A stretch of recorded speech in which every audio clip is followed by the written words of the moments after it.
Ayun. So, good morning mga ka-breeder. So, dito na naman tayo sa ating manukan. So, panibagong episode sa ating vlog. So,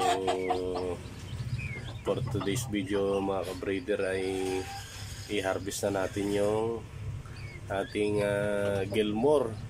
Ito yung Gilmore na galing sa kapatid ko na galing Iloilo. So, nagpisa na siya mga ka-breeder.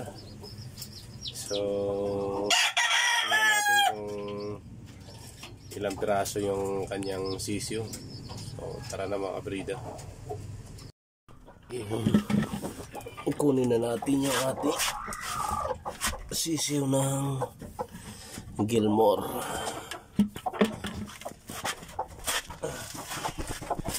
Harvest tayo mga breeder.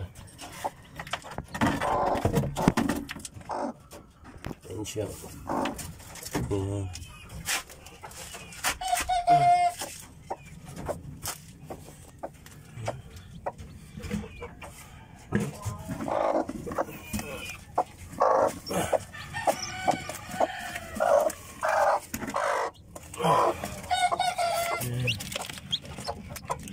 One,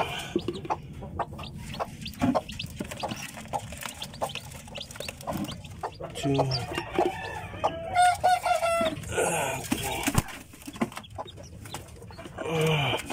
four.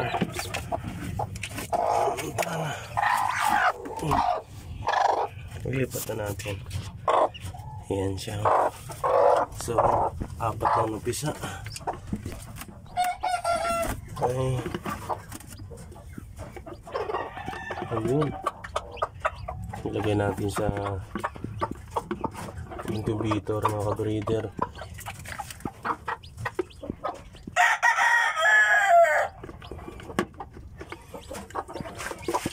Isa. So, wala na. Oh.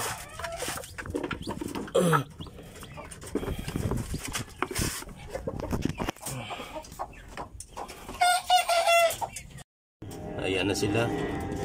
Pinainom natin ng dextrose powder at saka binigyan na natin ng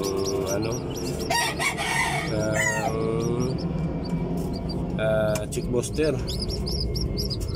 So sana maganda yung pagpapalaki natin.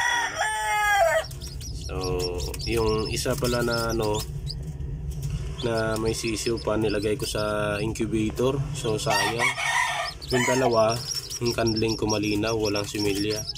So yung isa sayang hindi natuloy, namatay. Yan hindi napisa, so mahina.